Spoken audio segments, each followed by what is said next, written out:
하나님은 영이시니 예배하는 자가 영과 진리로 예배할지니라. 아멘. 450장 찬양하겠습니다.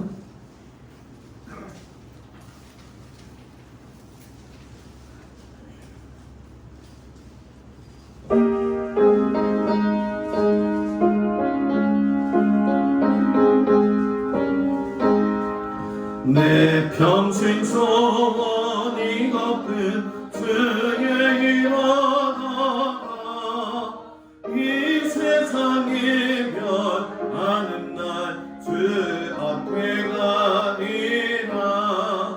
꿈같이 헛된 세상에 취할 것을 오냐 이스도함만 하여도 헛된 것뿐이세. 불같은 시험만이나 겁내지 맙시다. 그주의 본능 크시니 이기고 남겠네. 근보다 귀한 믿음은 삼보배 되도다. 이 진리 믿는 사람들 나 복을 받겠네. 살같이 빠른 밤을 주 위에 맡기세. 원망과 밥을 바치고 힘써서 일하세. 아멘. 기도하겠습니다. 날마다 우리의 삶을 주관하시고 인도하시는 아버지 하나님, 지나간 3일 동안도 하나님의 은혜와 사랑 가운데 저희들을 지켜주시고 오늘 이 저녁 무덥지만 주님 앞에 나와 예배할 수 있는 귀한 힘을 허락해 주시니 참으로 감사를 드립니다. 무더위 가운데서도 하나님을 사랑하는 그 마음을 주님께서 기뻐 받아 주시옵시고 이 어려운 때에 믿음을 가지고 하나님을 잘 섬기며 갈 수 있는 우리 동막교회 모든 성도들이 되어지도록 하나님께서 도우시고 인도하여 주시옵소서. 특별히 아버지 하나님, 이 세대를 위해서 기도합니다. 너무나 아버지 다급하게 흘러가는 세월 속에서 아버지 질병들로 인하여 가지고 온 모든 세계가 아버지 두려움 가운데 있습니다. 아버지 이 기근의 때에 하나님을 앙망하는 믿음을 주셔서 아버지 하나님 주님 바라보며 살 수 있는 귀한 은혜 주시기를 간절히 기도하고 원합니다.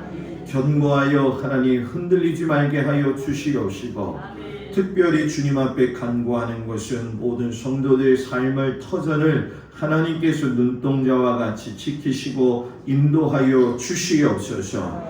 자녀들을 하나님께서 붙들어 주시옵시고 일하는 터전과 일터와 상황과 모든 환경과 마음의 움직임까지도 하나님께서 지켜주셔서 능히 이기고도 남음이 되어지는 귀한 믿음의 백성들이 되어지도록 하나님 도우시고 인도하여 주옵소서.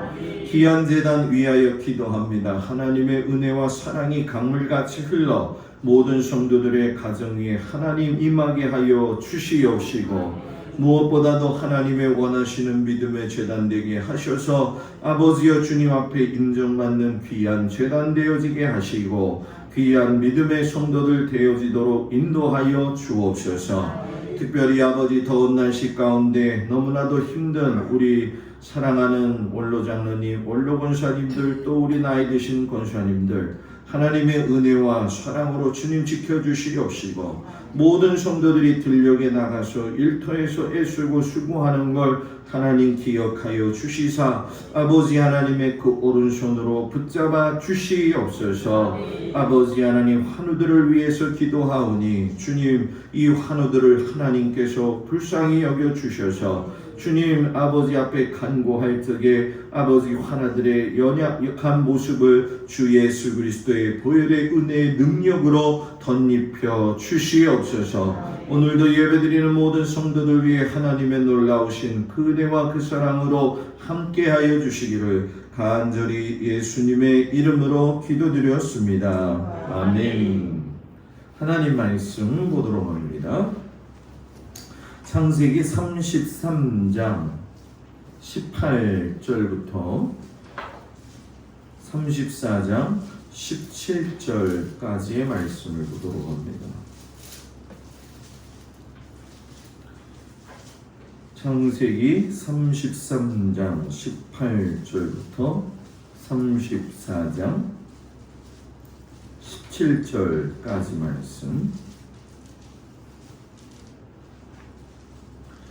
말씀을 교독하겠습니다. 야곱이 밧단 아람에서부터 평안히 가나안 땅 세겜 성읍에 이르러 그 성읍 앞에 장막을 치고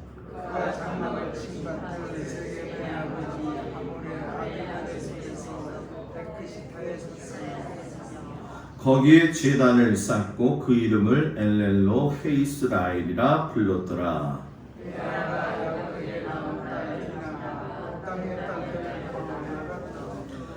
히위 족속 중 하몰의 아들 그 땅의 추장 세겜이 그를 보고 끌어들여 강간하여 욕되게 하고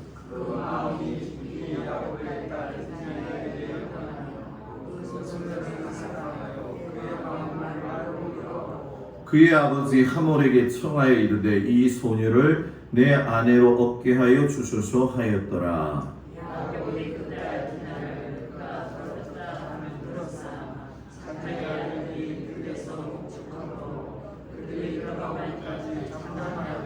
세겜의 아버지 하몰은 야곱에게 말하러 왔으며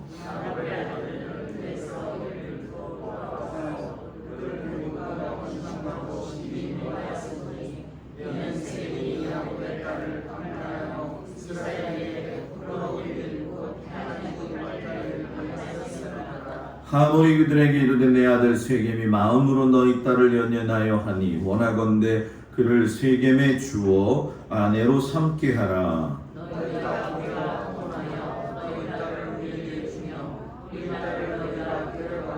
너희가 우리와 함께 거주하되 땅이 너희 앞에 있으니 여기 머물러 매매하며 여기서 기업을 얻으라 하고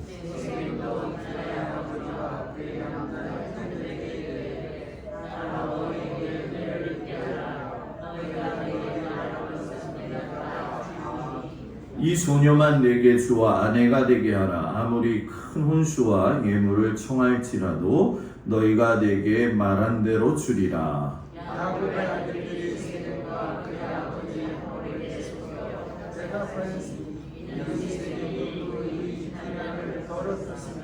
야곱의 아들들이 그들에게 말하되 우리는 그리하지 못하겠노라. 할례 받지 아니한 사람에게 우리 노예를 줄 수 없노니 이는 우리의 수치가 됨이니라.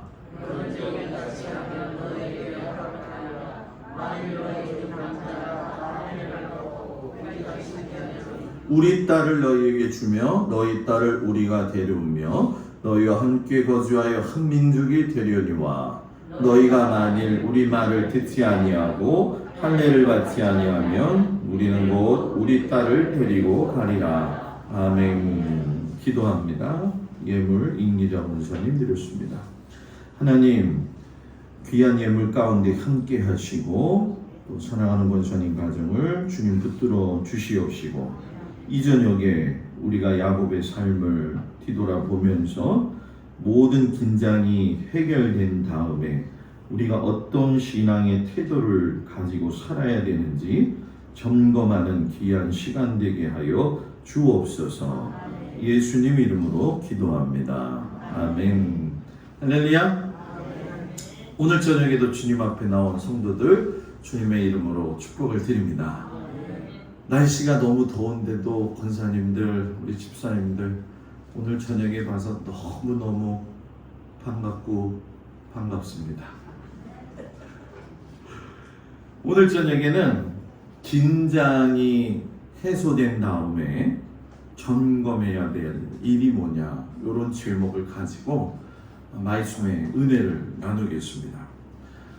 나라가 되었든 교회가 되었든 또 개인이 되었든 간에 모든 것이 다 긴장 가운데서 우리가 지금 살고 있어요.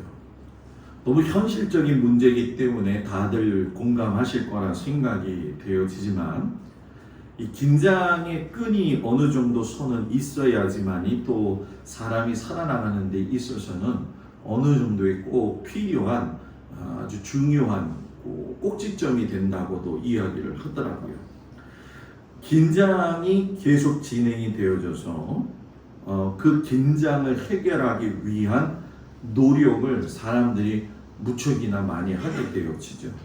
그래서 그 문제를 해결하고 또 어떤 경우에는 안심이 될 수 있을 정도까지 마무리 시킬 때가 있어요. 근데 오늘 제가 말씀을 드리고 싶은 건 뭐냐면 어느 정도의 긴장이 필요하지만 너무 힘든 긴장이 해소되었을 적에 사람이 정신과 마음과 신앙의 줄을 놓아서는 안 된다라는 얘기입니다.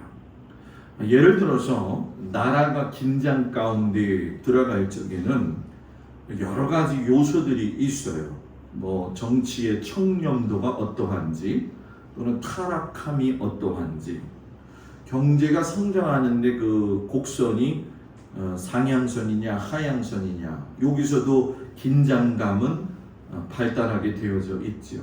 그리고 요즘처럼 코로나가 극성을 부리다 보니까 사회 전반적으로 긴장이 아주 지속적이죠. 요즘 코로나 환자가 많아지면서 어느 정도 긴장감이 해이되지 않았느냐 이런 얘기도 하지만 실상 아직은 그렇다고 보지는 않아요. 또 하나 우리의 특별한 예를 우리나라 속에서 이야기한다면 아마 우리 모두가 다 기억을 하겠지만 IMF 때 참 어려웠었잖아요. 그때에 참 무너진 사람들이 너무 많았습니다. 그 무너짐에 살고자 하는 의지마저도 주저앉는 분들이 참 많았죠. 그래서 그때에 긴장을 해소하고 위기를 돌파하기 위해서 우리나라가 했던 게 뭐냐면은 금모으기 운동이었어요. 그죠? 우리나라 백성들이 참 특심이에요. 평화의 때 만든다고 했을 때도 성금을 그렇게 모아내었잖아요.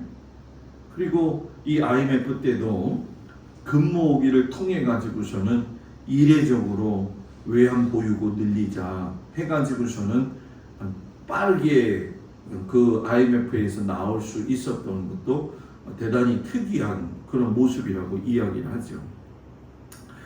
제가 왜 이런 부분에 말씀을 드리냐 하면은 우리나라의 국민성과 우리의 신앙성을 조금 한번 같이 비교해 보자는 거예요.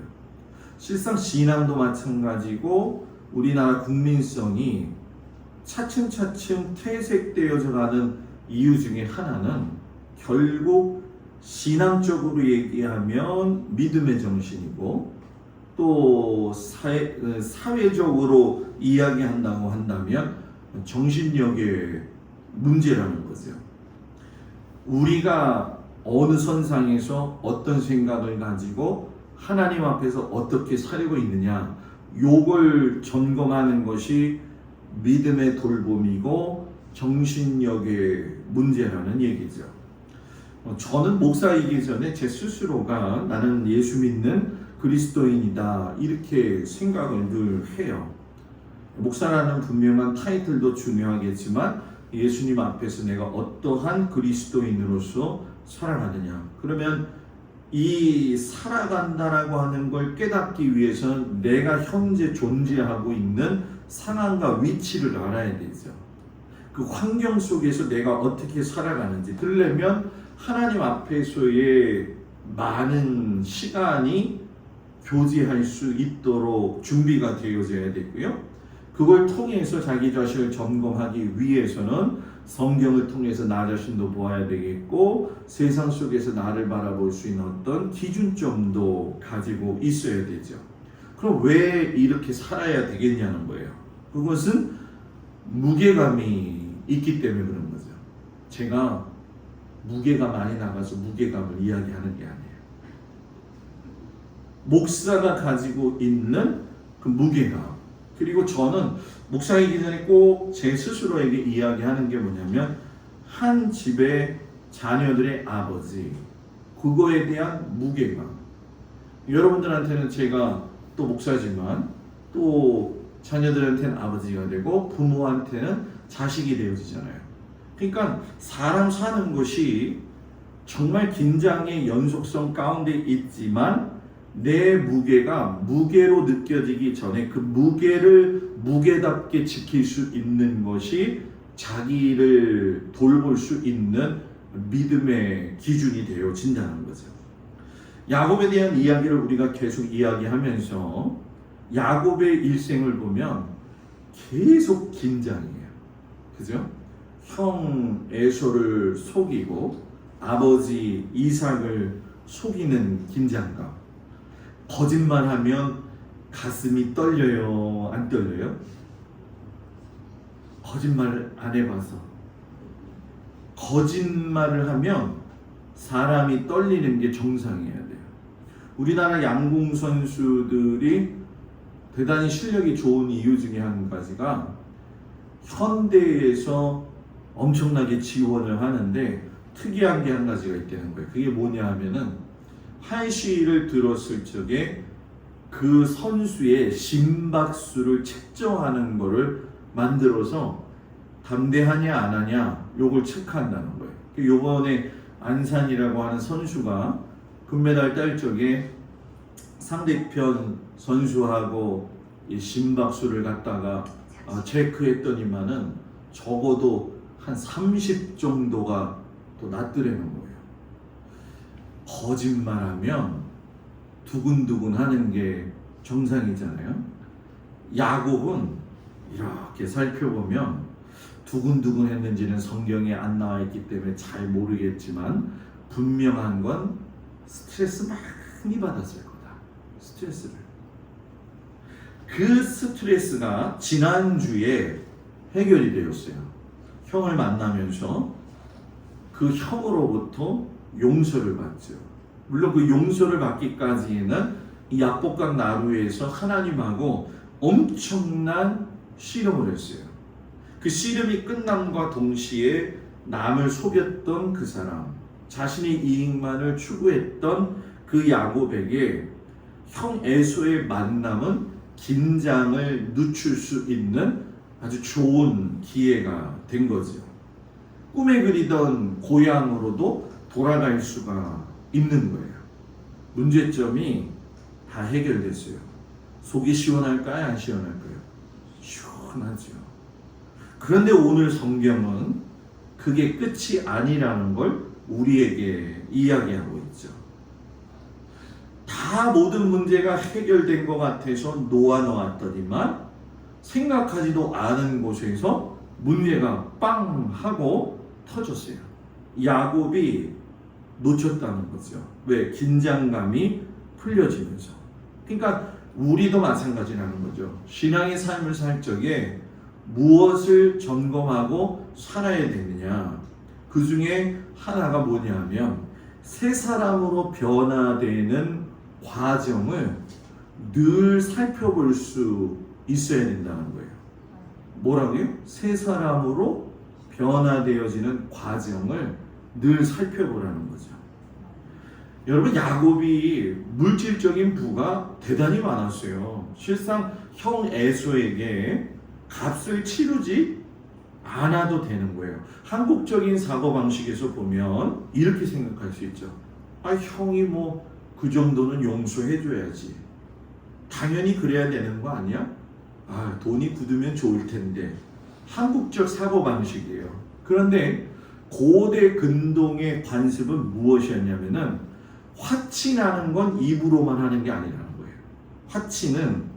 화친을 요구하는 자의 선물을 받아 주었을 적에 정식적으로 화친이 이루어졌다고 선언을 하는 거죠. 그러니까 이 야곱은 선물을 준비함으로 인해 가지고 형이 그걸 받아주면 문제가 해결되어진다. 그 생각을 얄팍하게 가지고 있었고 그 두려움 속에서 죽음의 소식 400명이 온다는 걸 가지고 있다가 뜬 눈으로 밤을 새우고 긴장이 확 풀린 거예요. 이걸 우리가 조금 다른 말로 이야기하면 맥을 놓는다 이런 얘기거든요. 맥을 놓고 긴장이 확 풀릴 적에 야곱이 거기서 스톱하고서는 나를 지금까지 얽매였던 이 모든 문제들이 해결되었을 적에 하나님이 나에게 해주신 그 일에 대해서 생각을 좀 해보면서 야, 하나님이 나를 새롭게 하셨구나. 여기서 체크해야 되는데 화침 맺고 나서 그 뒤에 성경을 보게 되어지면 여러분 뭡니까? 상황 파악이 안 돼요. 상황 파악이 어디서 안 되냐 하면은 자기가 하나님 앞에 하나님 땅에서 나와서 도망을 가는 도중에 베델에서 분명히 하나님하고 약속을 했어요. 내가 모든 것이 다 잘 되면 이렇게 오게 될 경우에 하나님 내가 돌 베고 잤던 이 자리를 하나님의 성전, 하나님 계신 곳으로 내가 만들겠습니다. 그럼 지금 문제 해결되어졌어요. 그죠? 그러면 어디로 가야 돼요? 베델로 올라가야 되는 거죠. 그러니까 문제 해결되었으면 사람이 딱 선을 놓고선 여기까지 요거까지 이루어졌으니까 이 다음에 뭐가 돼야지 하면서 앞으로의 신앙 방향을 정해야 되는 것이고 세부 지침까지도 만들어야 되는 거죠. 아유, 신앙생활 잘할 거예요. 그렇게 말하는 것과 말하는 것을 이루기 위해서 세부 지침을 세우는 건 다르다라는 거죠. 형 에서를 따라서 올라가야 됨에도 불구하고 숫곳이라고 하는 곳에서 집을 지어요. 세겜이라고 하는 자리에 머물게 되어진 거죠.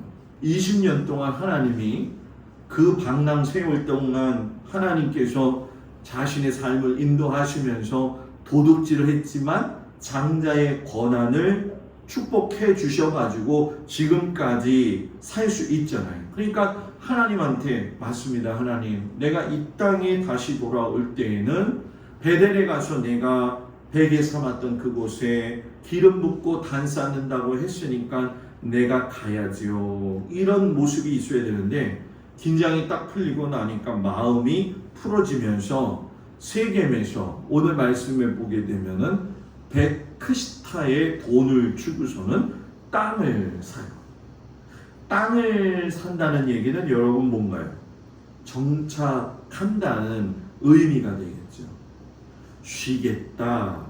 이제까지 내 인생 너무 피곤하고 고나고 힘들었는데 이제는 평안하고 내 인생을 좀 즐겨야 되겠다. 요 생각이 세겜을 선택한 야곱의 생각이었다는 거예요. 그런데 실상 요 문제의 해결점은 새로운 사람으로 변화되는 아주 중요한 시점이었었는데 여러분 뭡니까? 두려움이 해결되니까 뭐예요?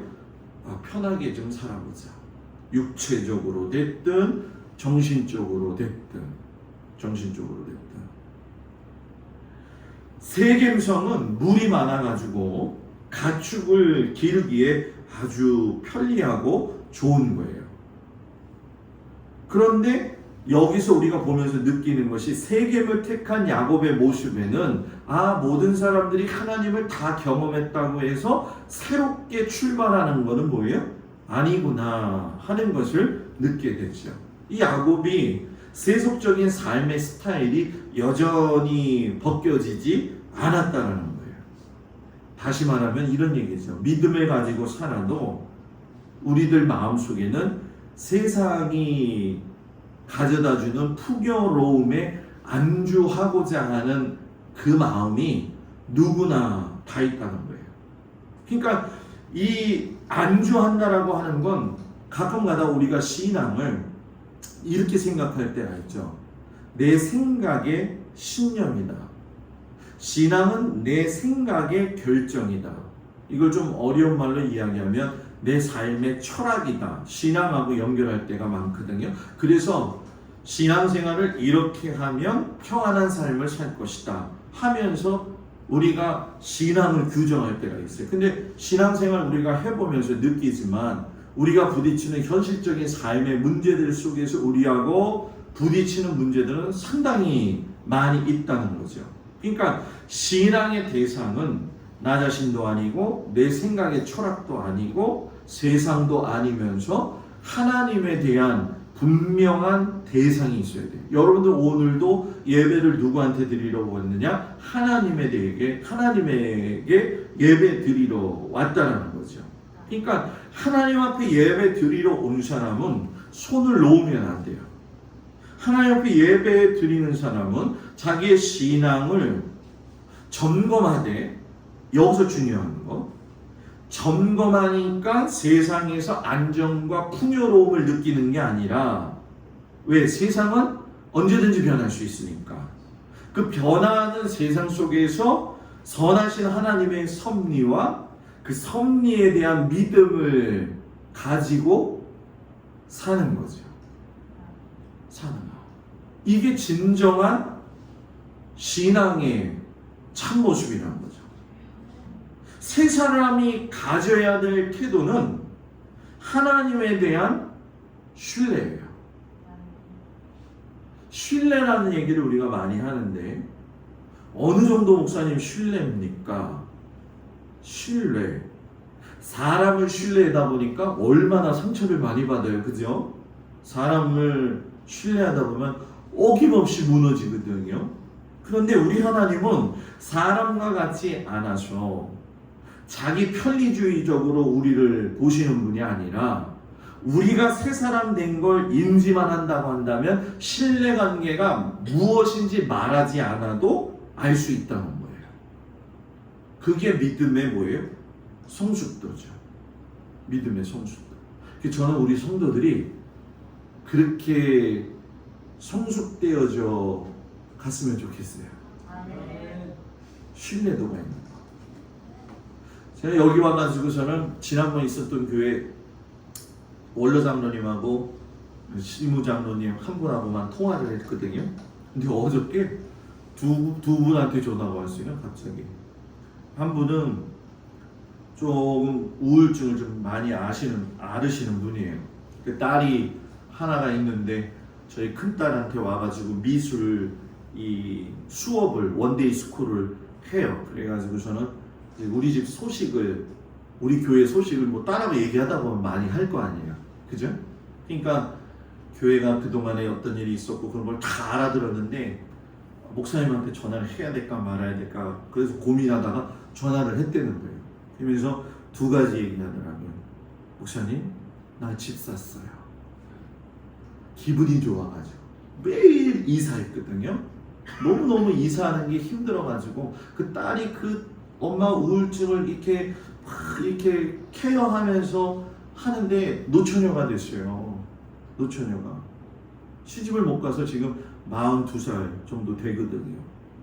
근데 그 딸로 인해 가지고 집을 산 거니까 너무 기분 좋으니까 자랑할 때가 누구밖에 없어요? 저한테 전화해서 자랑하는 거예요. 그리고 두 번째 감사했던 게 뭐냐면 목사님 거기 가서 몸 아프다는 얘기 들었어요. 깜짝 놀랐던 거. 내가 그거 놓고 기도하고 있어요. 그 이야기. 제가 그분한테 그런 얘기를 했어요. 내가 이곳에 와서 이곳이 하나님이 인도하셨기 때문에 이곳이 하나님의 자리라고 한다면 여기서도 신뢰합니다. 여기서도 신뢰합니다. 저는 우리 성도들이 들녘에 나가 있든지 또는 어느 환경 속에서 일을 하든지 거기에서도 하나님을 신뢰하는 게 변치 않기를 주 이름으로 축복합니다. 이제 좀 재미나면서도 좀 심각한 얘기인데요. 영향력에 대한 점검을 해야 돼요. 저마다 사람은 삶의 위치가 가진 영향력이 있어요. 대통령은 대통령의 영향력이 있고 목사는 목사의 영향력이 있어요. 장로님은 장로님의 또 영향력이 있어요. 부모는 부모의 영향력이 있죠. 근데 중요한 건 뭐냐? 어떤 영향력이냐는 거죠. 지난번에 어떤 유튜버, 그러니까 너튜브죠. 유튜버가 여기다 문신 자국 해놓아가지고서는 주유소에 가가지고서는 문신 보여주면서 기름 넣으라고, 셀프 주유소에서 기름 넣으라고. 그거 딱 보면서 느낀 게 뭐냐면 그게 깡패 영향력이거든요. 깡패 영향력은 사회와 사람들의 마음을 힘들게 해요. 부정부패의 영향력은 사회 구성원의 억울함과 비참함을 불러일으키죠. 자, 이걸 반대로 얘기하면 저와 여러분은 하나님과 함께 살기 때문에 하나님이 주신 영향력 아래 있어야 바른 영향력을 끼칠 수 있다는 거예요. 야곱의 영향력이 무너졌어요. 왜 무너졌느냐? 하나님의 주권을 인정했다고 한다면 세겜에 있으면 안 돼요. 어디로 가야 돼요? 베델로 가야 돼요. 하나님의 주권을 인정했다고 한다면 내가 약속한 것과 선에 대한 순종의 반응이 나와야 된다는 거죠. 그런데 야곱이 주저하는 모습이 보이고요. 자기의 주신 소산물로 부와 명예와 자녀들을 가졌음에도 불구하고 내가 아버지로서 자녀들에게 어떻게 영향력을 끼치어 줘야 되는지를 잘 모르고 있어요. 그 사건이 어떤 사건이냐? 디나예요. 디나. 딸 디나가 세겜성에 대해서 궁금한 거예요. 세상에 대한 궁금함은 선한 열매로 나타나지 않는다. 간혹가다 우린 그런 생각하잖아요. 세상에 살면서 목사님 어느 정도 이 정도 선은 괜찮지 않을까요? 궁금할 수 있죠. 왜? 우리와 삶의 패턴이 완전히 다르고 사고방식도 다르기 때문에. 근데 그걸 따라 하는 순간 선한 열매의 영향력은 사라진다는 거죠. 1절에 보니까 딸 디나가 그 땅의 딸들을 보러 갔다. 그런데 우린 그러죠. 목사님 세겜성으로 딸 디나가 간 게 무슨 큰 문제입니까? 딸이다 보니까 호기심이 있을 수도 있지요. 호기심은 촛불과 같아서 큰 불로 번진다. 큰 불로 번진다. 예전에 한번 제가 말씀드렸죠. 작은아버지네 집에 갔다가 제가 초등학교 때 신혼집에 갔다 불낼 뻔했어요. 제가 그때 요렇게 동그란 거 또 있고 네모난 성냥통 말표인가? 기억나세요?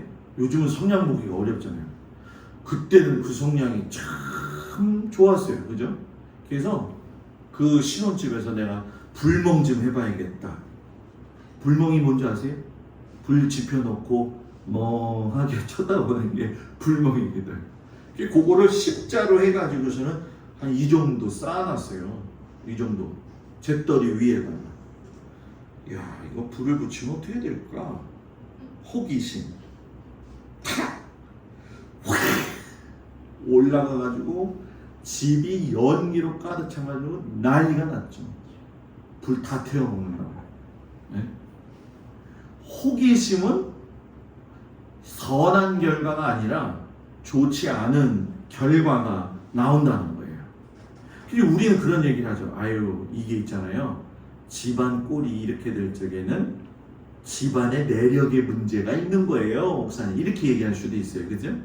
그렇잖아요. 그죠? 우리가 결혼할 때 집안을 본다 그런 얘기들도 많이 하잖아요. 그리고 기질적인 문제냐 이렇게 이야기할 때도 있어요. 그런데 여러분 여기서 중요한 건 뭐냐?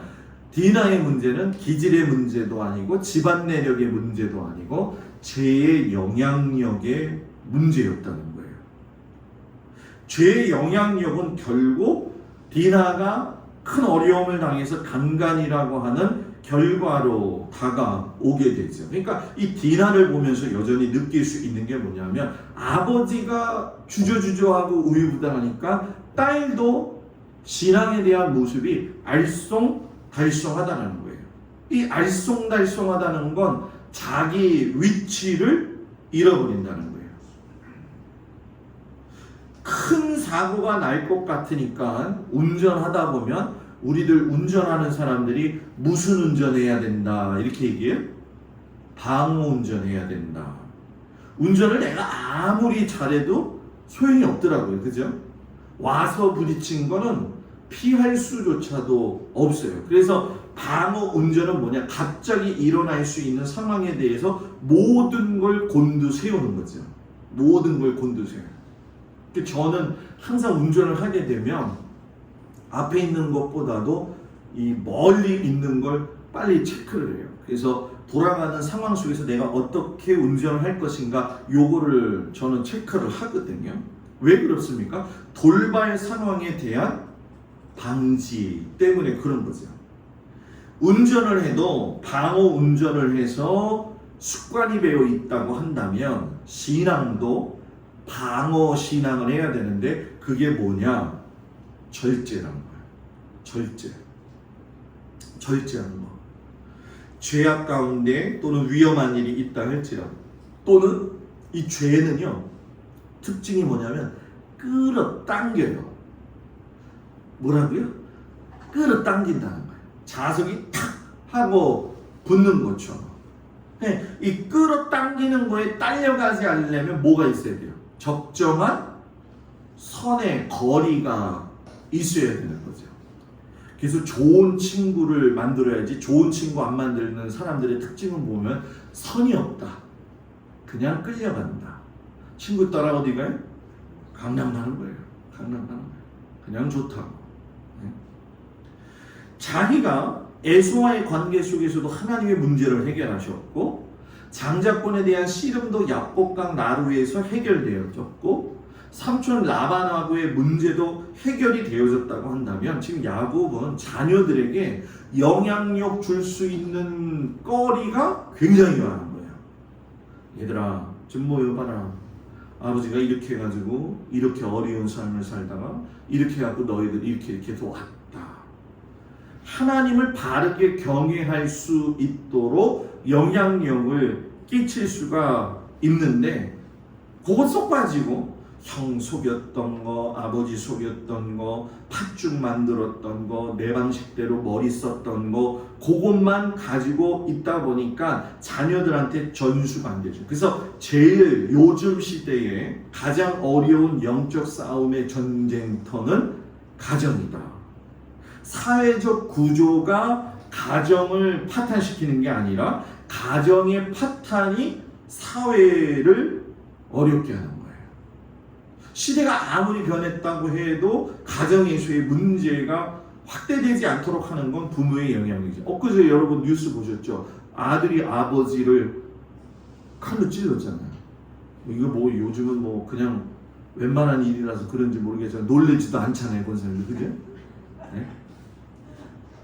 저는 그 뉴스 딱 보면서 무슨 생각을 이야기했냐면 야 이제 저 집은 왼수 집안이 되어서 서로 얼굴도 안 보는구나 이제. 뭐 이제 상황이야 모르죠. 왜 그렇게 했는지는 잘 모르겠어요. 그러나 분명한 건 그것이 가정에서 파탄이 일어나면 그건 사회로 나가게 돼 있는 거예요. 그래서 교회 파탄도 실상은 알고 보면 가정에서 세워질 적이 온전한 교회가 되어진다는 거예요. 교회가.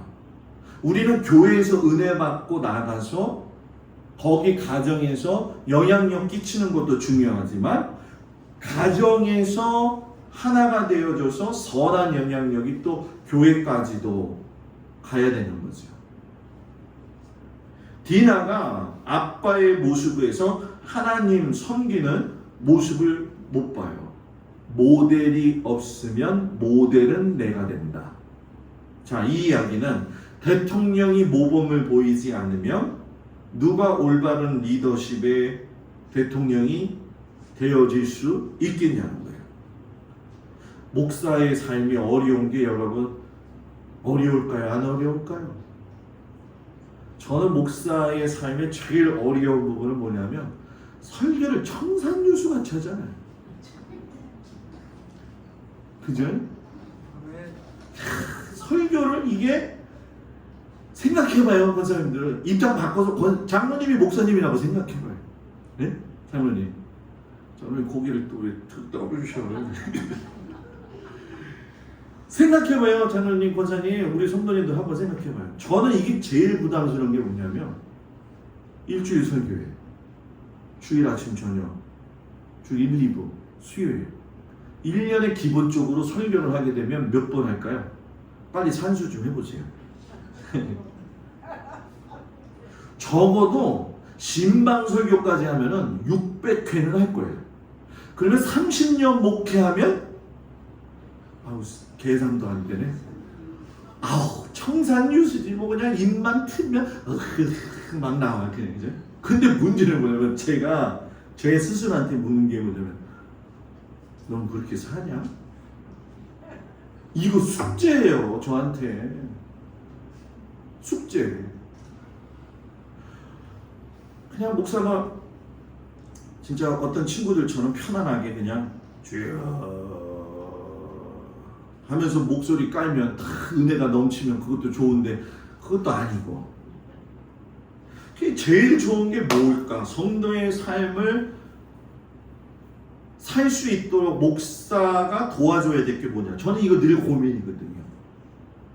이 쓸데없는 고민인가? 네? 그 장로님은 얼마나 힘드시겠어요, 민주님? 장로님이라서. 네? 실상 장로님 여기 뭐 한정수장님도 계시지만 이 장로의 직분은 뭐 우리가 다 알다시피 목사 다음에는 평신도에서 제일 그래도 믿음이 있는 자리잖아요, 그죠? 정말 우리는 힘들게 가고 있는 거예요. 그런데 이 힘듦을 떨칠 수 있는 게 뭐냐면은 나는 죄인이지. 이걸 인정하는 거예요. 난 부족하지. 나는 죄인이야. 이런 생각을 하다 보면 이렇게 성도들 생각도 해보고 또 이렇게 이것저것 상황들을 생각해보는 거죠. 그러니까 이게 말이라는 것이 진짜 여러분 목사님이 여러분들한테 이렇게 힘을 실려주는 말을 듣는 게 좋아요? 안 그런 말이 좋아요? 이 괜히 물어보는 건가? 네? 힘 있는 말 전하는 게 더 중요하잖아요, 그죠? 반대로 생각해 보세요. 권사님들은 우리 성도들은 저한테 힘 있는 말을 해야 될까요? 어떻게 해야 될까요? 다 더워가지고 지금 응? 교회가 하나님 안에서 아름답게 되는 교회, 목사는 목사의 삶에서, 성도는 성도의 삶에서 서로에게 모범을 보이려고 노력해야 된다는 거예요. 내가 힘이 없으니까, 내가 죄인이니까 누구한테 이야기해야 돼요? 하나님한테 이야기해야죠. 서울에 있던 어느 교회는요, 장로님하고 권사님들이 맨날 싸워가지고서는 자식들이 다 교회 안 나와. 교회 안 나와. 교회 안 나와. 지금 이런 얘기는 굉장히 좀 어려운 얘기고 위험한 얘기일 수도 있는데, 제가 이제 신학교 갔잖아요. 제가 신학교 갔는데 저는 장로님 아들이었잖아요, 그죠? 장로님 아들하고 목사님 아들하고 제가 이렇게 살펴보니까 장로님 아들이 목사님 아들보다도 영빨이 없는 것처럼 보일 때가 있나 봐요. 좀 내가 좀 그런가? 그런데 제가 이렇게 보니까 목사님 아들 이렇게 보고 또 신학생들 이렇게 보고 성도들도 이렇게 보면 신앙생활은 뭐 아니면 도가 많더라. 뭐 아니면 도가 많더라. 이건 굉장히 무슨 얘기냐면 헐리하든지 아니면 그냥 탕자처럼 방황하는, 탕자처럼 방황하는. 지금 제 친구들도 목회하는 친구들도 있고 그렇지 않은 친구들도 있는데 보면 참 모와 도의 그 사이를 지나가고 있는 그 친구들의 모습들을 제가 이렇게 보면서 느끼는 게 뭐냐면, 야, 제가 이렇게 해가지고서는 영향력 베풀었다고 한다면 크게 된다. 그런 경우 참 많이 보거든요. 영향력을 발휘할 수 있을 때 발휘하는 게 중요한데, 야곱이 디나가 그 문제를 당하고 들어왔는데 성경에 뭐라고 이야기하냐면은 야곱이 잠잠했다 이렇게 얘기해요. 내 딸이 지금 그 어려움을 당해서 들어왔는데 야곱이 뭐 했다? 잠잠했다. 사람이 말해야 될 때가 있고 말하지 말고 아껴둬야 될 때가 있잖아요. 그런데 지금 야곱은 말을 해야 될 때예요, 말아야 될 때예요? 해야 될 때예요. 그런데 상황 파악을 보니까 아들들이 오기를 기다려요. 그리고 아들들이 와가지고서는 문제를 해결하는 것처럼 보여요. 그런데 여기서 우리가 깨닫는 건 야곱이 잠잠했던 이유는 뭐냐? 세겜에서 떠나고 싶지 않은 거예요. 왜? 여기 물도 있고 풍부하고, 그리고 어쩌니 저쩌니 해도 지금 이 상황 속에서 이런 문제를 당해서 내가 여기서 잘 연명만 한다고 한다면 어울릴 수 있는데, 하필이면 디나가 이 상황이 되어졌고 아들들이 또 죽이는 바람에 수많은 사람들이 적이 된 거잖아요. 그죠? 그러니까 에서 문제가 해결되고 끝난 줄 알았더니 또 다른 문제가 확 들어와 버리는 거죠. 그리고 여기서 우리가 한 가지 또 알아야 될 건 뭐냐면 아들들의 경솔함인데, 그건 아버지를 똑같이 닮았죠. 이 아들들이 머리를 쓰니까 뭐라고 하냐면, 우리는 할례 받지 않으면 화침 맺을 수 없어. 너희들도 할례해. 할례는 우리가 잘 아는 것처럼 하나님의 백성들만 가질 수 있는 고유의 특권 표식이에요. 그죠? 근데 이거를 이방인들로 하여금 그들을 죽이기 위한 방법으로 선택을 했다는 거예요. 자, 여기서 중요한 거, 하나님이 주신 걸 세상과의 관계 속에서 원수 갚는 일로 사용되어져서는 안 된다는 거예요. 하나님의 선한 것을 이 자녀들이 분노함으로 인해 가지고서는 뭐예요? 그 감정에 따라서 우선순위가 무너지게 되어지니까 와장창 무너지는 거죠. 와장창 무너지는 거예요. 이제 뭐 다음 주에 그런 같이 은혜를 나누겠지만, 다시금 하나님께서 이제 베델로 올리시는 과정이 나오잖아요. 사랑하는 여러분, 우리가 긴장이 해소된 다음에 나 자신을 잘 봐야 돼요. 하나님, 내가 어떻게 앞으로 살아가야 될까요? 하나님, 내가 어떤 믿음의 모습을 가지고 살아가야 될까요? 이렇게 자신을 점검한다는 건 하나님 앞에 서 있는 나를 살펴본다는 거예요. 이 살펴보는 건 대단히 중요하다. 요즘 내가 하나님 앞에서 어떤 모습으로 있는가 살펴보세요.